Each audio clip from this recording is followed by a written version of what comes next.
Welcome to Small Business Big Visibility. This episode is part of a mini series on business fundamentals. We're trying to teach you the foundational pieces that matter the most for small business owners. Because as you start to shift the way you're thinking, you're going to change the way you act and you're going to get different results in your business.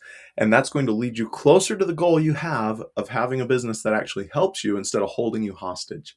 Today, we're talking all about how your attention directs the business. But let's take it even a step further because it's more than just your attention, it's everyone's attention.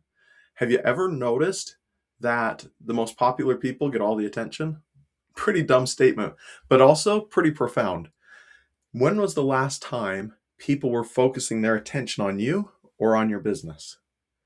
I used to have a friend and she'd always say, it doesn't matter what anyone says as long as they're talking about you. And she was always trying to get that point across.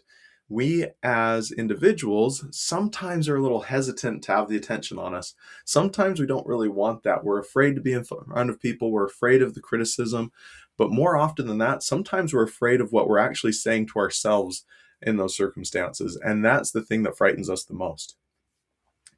I was recently talking to a business owner and he had a couple of influencers come in, and those influencers came in and was at his place of business, filmed some videos, and then left.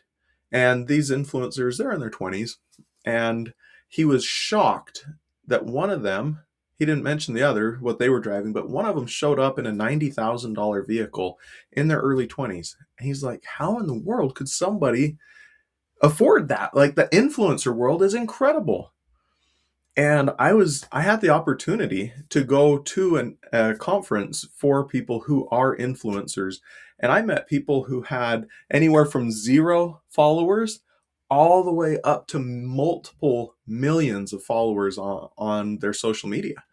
And they're all still just people, some of them nicer than others, but by and large, really nice people. And what was amazing is at that conference, they were talking about some of the same fears that small business owners have. A lot of them were like, hey, we all know that we're all introverts here, but go ahead and try and network with each other because you never know what'll come of networking. And I was completely blown away that these people, too, the ones who have massive followers, they're sometimes introverts. I was recently at an event, and at that event, there's a very successful business owner, and this business owner has got a massive following, and they're very much scared of large groups. And and yet they're out there doing these things that have to be done to get the attention of others. I was talking again to another individual, and they were in charge of connecting businesses and influencers together.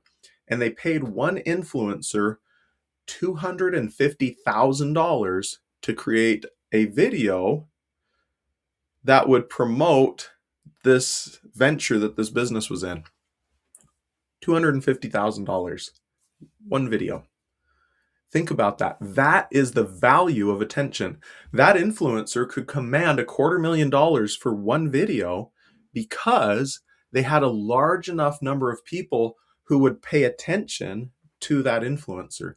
They would trade in their time, their attention, in exchange for watching that video and being entertained. And the business looking at that says, this person has access to millions of people.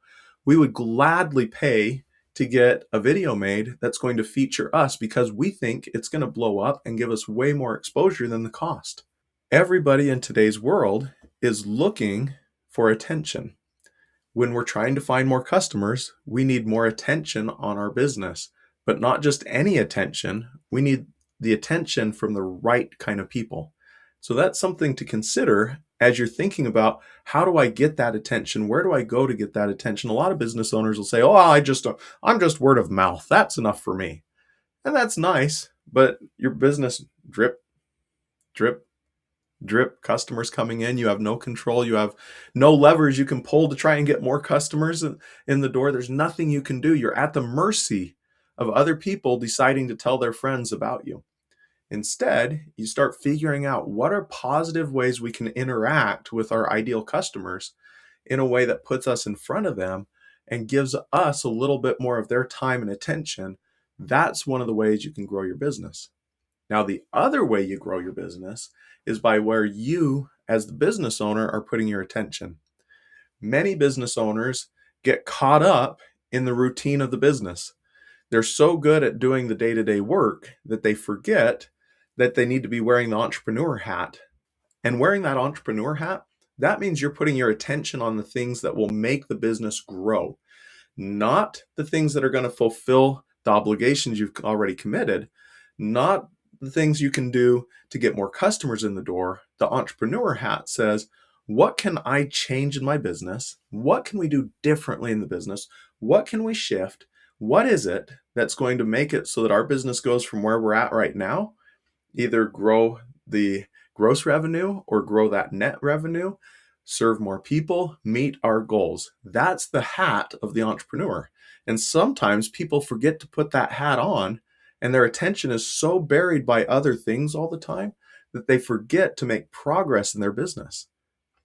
One of the easiest ways to ensure your attention doesn't get so diluted by the day-to-day operations that you never have time to grow your business is to put some goals up on the wall and then reference them regularly and schedule time for them and think about the one task you can do and break it down into baby steps. Make it super easy so you're taking tiny little steps consistently, and pretty soon what'll happen is if you only wear that entrepreneur hat for a couple minutes a day, it's still so much more than if you don't wear it at all.